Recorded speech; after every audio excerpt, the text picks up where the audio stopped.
दोस्तों नमस्कार। YouTube channel चर्चा का विषय में आप सभी का स्वागत है। आज बात करूंगा डोनाल्ड ट्रंप और उसके बाद के परिदृश्य में। सबसे पहले मैं आपको ये बता दूं कि डोनाल्ड ट्रंप भी का परिवार भी ज़मीन से नीचे से ऊपर को उठकर आया। उनके दादा मूल रूप से एक नाई थे, जिन्होंने बाद में रेस्तरां का काम शुरू किया, फिर कुछ प्रॉपर्टी का बिजनेस शुरू किया और आज उनका पोता अमेरिका का राष्ट्रपति है। डोनाल्ड ट्रंप के नाना मछली पकड़ने का काम करते थे, मछुआरे थे, लेकिन आज उनका देवता अमेरिका का राष्ट्रपति है। डोनाल्ड ट्रंप ने कुल मिलाकर 3 शादियां करी हैं अभी तक। उनके 5 बच्चे हैं 3 शादियों से, और 5 बच्चे डोनाल्ड ट्रंप के साथ रहते हैं और उनके व्यापार में और उनके कामों में हाथ बटाते हैं। उनकी एक बेटी इवांका ट्रंप उनके राजनीतिक फैसलों में भी और उनकी राजनीतिक जीवन में भी, उनकी राजनीतिक नीतियों में भी सहयोग करती है। दोस्तों मैं आपको एक इंटरेस्टिंग बात और बता दूं। आपने ज्योतिषियों की भविष्यवाणियां तो बहुत सुनी होंगी, लेकिन अमेरिका के चुनाव में AI आर्टिफिशियल इंटेलिजेंस से ये पूछा गया कि अमेरिका में कौन पावरफुल होके निकलेगा इस चुनाव के बाद। तो AI ने प्रेडिक्ट किया था Ivanka Trump will emerge as a powerful person. बोला, उसने कहा था neither Trump nor Kamala Harris but Ivanka Trump. मतलब ये था कि इसका मतलब ये हुआ कि जीत ट्रंप की होगी आर्टिफिशियल इंटेलिजेंस के हिसाब से, और उनकी बेटी जो उनके राजनीतिक फैसलों में अक्सर साझेदार होती है वो मजबूत होकर उभरेगी, और ऐसा ही लगभग होगा। और मैं आपको बता दूं, इवांका ट्रंप को भारत से बहुत प्रेम है और उनको भारत के नज़दीक लाने में उनकी इस बेटी का बहुत बड़ा रोल है। दोस्तों अब मैं डोनाल्ड ट्रंप के बारे में बता दूं। भारत में मैंने कल भी कहा था, भारत में तीखी प्रतिक्रियाएं हो रही हैं 2 तरफ से। एक तरफ मोदी समर्थक लॉबी है, भाजपा समर्थक लॉबी है, और एक और मोदी विरोधी और भारत विरोधी लॉबी है। ये भारत विरोधी लॉबी वो है जो सत्ता की खातिर भारत के हितों के खिलाफ काम करने के लिए भी तैयार है। अभी तक तो सोशल मीडिया पर ही भारत विरोधी और भाजपा विरोधी तीखे हमले कर रहे थे और बहुत ही भद्दी भाषा का इस्तेमाल कर रहे थे डोनाल्ड ट्रंप के प्रति। कोई उन्हें गंदा आदमी बता रहा था, कोई उन्हें पागल बता रहा था, कोई और कई भद्दे शब्द जो मैं यहाँ नहीं लेना चाहता, वो उन शब्दों का प्रयोग कर रहे थे। लेकिन आज एक ऐसा व्यक्ति भी इसमें शामिल हो गया जो सोनिया गांधी की मर्जी के बिना एक शब्द भी नहीं बोलता, और उसका नाम है मणिशंकर अय्यर। उसने डोनाल्ड ट्रंप के प्रति बहुत अश्लील भाषा का इस्तेमाल करते हुए अब से कुछ देर पहले बयान दिया है। इसका मतलब बहुत साफ है कि सिर्फ आम सोशल मीडिया पर सक्रिय लोग नहीं, सोनिया गांधी और उनका परिवार भी डोनाल्ड ट्रंप की जीत से विचलित है। लगता है कि उन्हें कुछ नुकसान हो सकता है। मुझे नहीं पता कि इस नुकसान की संभावना उनको हो रही है या क्या नुकसान हो सकता है, लेकिन मैं एक बात जरूर कहना चाहता हूँ। बिडेन के कार्यकाल में या डेमोक्रेटिक पार्टी के शासनकाल में अमेरिका के सोरोस जो ग्रुप है, जिसे सोरोस गैंग भी कहा जाता है, उसका पैसा भारत में बहुत ज़्यादा आ रहा था मोदी सरकार और राष्ट्रवादियों की सरकार को उखाड़ने के लिए। वो पैसा जहाँ तक मैं समझता हूँ अभी भी मिलता रहेगा, उस पैसे में कोई रुकावट नहीं आएगी। लेकिन इसके अलावा अमेरिका में एक डीप स्टेट काम कर रहा था,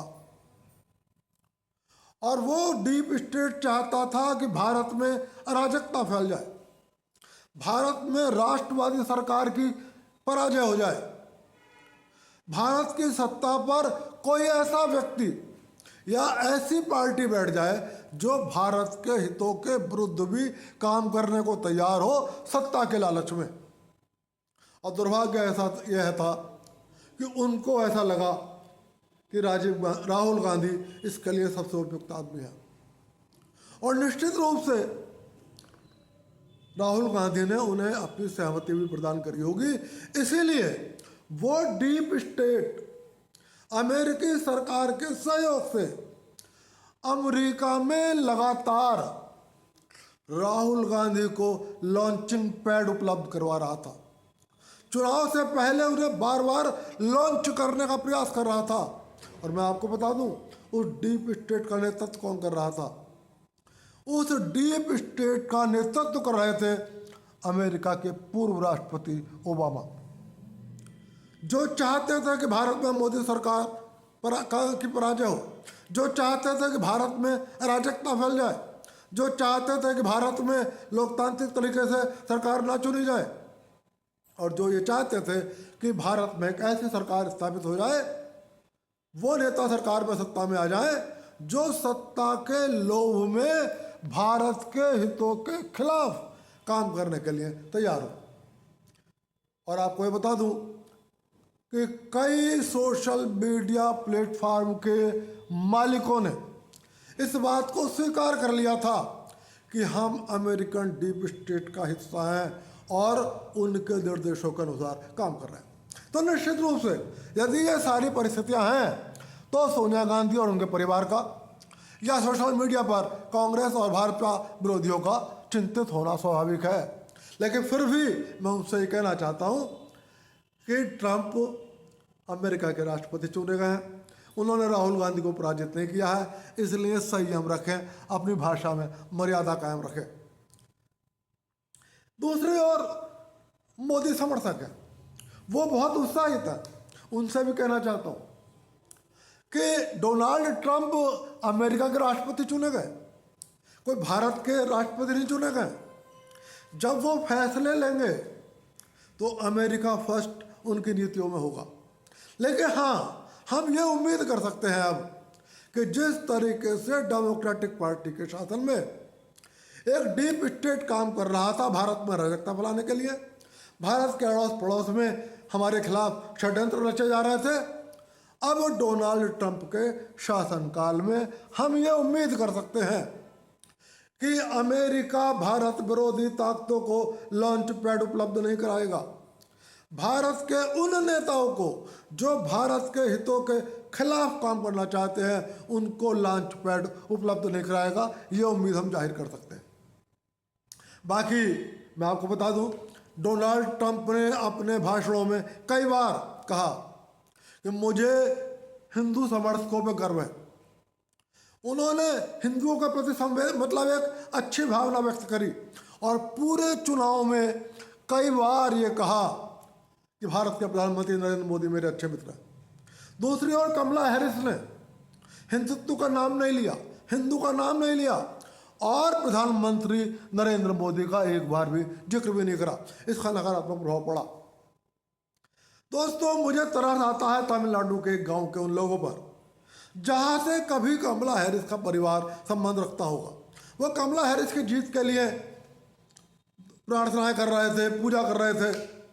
मैं ऐसे लोगों को बताना चाहता हूं कि कमला हैरिस का परिवार भले ही भारत कभी गया हो, कमला हैरिस पूरी तरीके से भारत विरोधी है। और यदि कमला हैरिस चुनाव जीत जाती तो वो रोजाना भारत के खिलाफ षड्यंत्र रचती और रोज भारत के अंदर लोकतंत्र को खतरे में डालने का प्रयास करती। दोस्तों, अब दूसरी तरफ आ जाओ। पूरा मीडिया ये कह रहा है कि पुतिन और ट्रंप के अच्छे संबंध हैं और अब इस नाते अमेरिका और रूस के संबंध अच्छे हो जाएंगे और इसका एक विशेष प्रभाव पड़ेगा। मैं व्यक्तिगत रूप से इन बातों से सहमत नहीं हूँ। दोस्तों, मैं आपको ये बता दूं कि ट्रंप एक राजनीतिज्ञ हैं, लेकिन पुतिन एक राजनीतिज्ञ से पहले एक बहुत बड़े जासूस हैं। वो केजीबी के जासूस हुआ करते थे। जब पूर्वी जर्मन और पश्चिमी जर्मन की दीवार टूटी थी तो वो उस समय वहाँ केजीबी के ऑफिस में थे और जब भीड़ ने केजीबी के ऑफिस को घेरा तो वो अपने हाथ में रिवॉल्वर लेकर अपने ऑफिस से बाहर लेकर निकले थे। उनके दिल में एक टीस है कि अमेरिका ने सोवियत संघ को तोड़ दिया। हो सकता है पुतिन को ये लगता हो कि अमेरिका में ट्रंप वो कमजोर कड़ी हैं जिनके माध्यम से मैं अमेरिका को तोड़ सकता हूं। तो इसलिए कोई जरूरी नहीं है पुतिन अमेरिका के हित में काम करें या दोस्ती निभाएं। हो सकता है, ये मेरी अपनी राय यही है कि पुतिन को शायद ट्रंप कमजोर कड़ी लगते होंगे और वो अमेरिका को तोड़ने का और अमेरिका को कमजोर करने का प्रयास कर सकते हैं। डोनाल्ड ट्रंप की टीम को इस बात का विशेष ध्यान रखना चाहिए। दोस्तों, भारत को और भी कई राहत की संभावना है। अभी तक आपने देखा होगा कनाडा रोज भारत के खिलाफ नए नए ड्रामे रच रहा है। जस्टिन ट्रूडो का परिवार भारत विरोधी है और अमेरिका उसके सुर में सुर मिला रहा है। हम उम्मीद कर सकते हैं कि अब अमेरिका उसके सुर में सुर नहीं मिलाएगा। और यह भी हो सकता है कि नरेंद्र मोदी के आग्रह पर डोनाल्ड ट्रंप जस्टिन ट्रूडो के पेच कस दे। और यदि जस्टिन ट्रूडो अब भी नहीं मानते हैं तो कनाडा के चुनाव में भारत और अमेरिका का बहुत प्रभाव है। हो सकता है 2025 में होने वाले आम चुनाव में जस्टिन ट्रूडो को छुट्टी हो जाए और अन्यथा जस्टिन ट्रूडो अब कुछ भारत के पक्ष में या भारत विरोधी रवैये से बाज आ सकते हैं। एक जगह और बांग्लादेश में मोहम्मद यूनुस अमेरिका की कठपुतली है। लोगों का कहना है मोहम्मद यूनुस का क्या होगा। मेरा कहना है मोहम्मद यूनुस का कुछ नहीं बिगड़ेगा। अमेरिका अपनी कठपुतलियों को, अपने जासूसों का ख्याल रखेगा, चाहे राष्ट्रपति कोई भी हो। हाँ, इतना जरूर हो सकता है कि डोनाल्ड ट्रंप यूनुस से ये कह दें कि आप अमेरिका की कठपुतली रहोगे। आपको अमेरिका से जो हम फंडिंग कर रहे हैं वो करते रहेंगे और अमेरिका से जो डेमोक्रेटिक चाहते थे कि बांग्लादेश से हमें वो मिले, वो मैं भी चाहूँगा कि दो आप। लेकिन ये कह सकते हैं कि भारत के खिलाफ षड्यंत्र रचने से बाज आओ, भारत की तरफ उंगली उठाने से बाज आओ। ये बात डोनाल्ड ट्रंप कह सकते हैं मोहम्मद यूनुस से। और मोहम्मद यूनुस जिस तरीके से भारत के खिलाफ उंगलियां उठा रहे हैं, जिस तरह से के बांग्लादेश में हिंदुओं को परेशान करने का प्रयास कर रहे हैं, अब नरेंद्र मोदी तो इसके खिलाफ आवाज़ उठा ही रहे हैं। डोनाल्ड ट्रंप भी ये कह सकते हैं कि आप बांग्लादेश के हिंदुओं की सुरक्षा का प्रबंध करें। मैं आपको बता दूं कि जब एक पत्रकार ने राहुल गांधी से पूछा था कि आप क्या बांग्लादेश की सरकार से कहेंगे कि वो बांग्लादेश के हिंदुओं की रक्षा करे, तो उस पत्रकार को राहुल गांधी के बाउंसरों ने पीटा था। मतलब राहुल गांधी ये नहीं चाहते थे कि मैं बांग्लादेश की सरकार से ये कहूँ कि वहाँ के हिंदुओं की रक्षा करो। लेकिन हम डोनाल्ड ट्रंप की सरकार से ये उम्मीद कर सकते हैं कि वो भी भारत सरकार के साथ साथ मोहम्मद यूनुस पर दबाव डाल सकता है कि भारत विरोधी रुख अपनाने से बाज आओ। दोस्तों, चीन के खिलाफ अमेरिका का रुख सख्त हो सकता है। अमेरिका चीन से आने वाले इंपोर्ट पर टैरिफ बढ़ा सकता है, उनके इंपोर्ट को नियंत्रित कर सकता है। इसका फायदा भी भारत को मिलेगा। तो कुल मिलाकर मैं खास तौर से भारत विरोधी और मोदी विरोधी भारतीयों से कहना चाहता हूं कि ट्रंप से चिढ़ने की जरूरत नहीं है।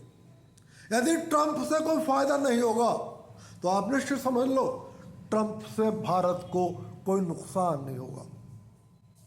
वो भारत के खिलाफ षड्यंत्र नहीं रचेंगे और आप निश्चित समझ लो ट्रंप से भारत को कुछ फायदा ही होगा।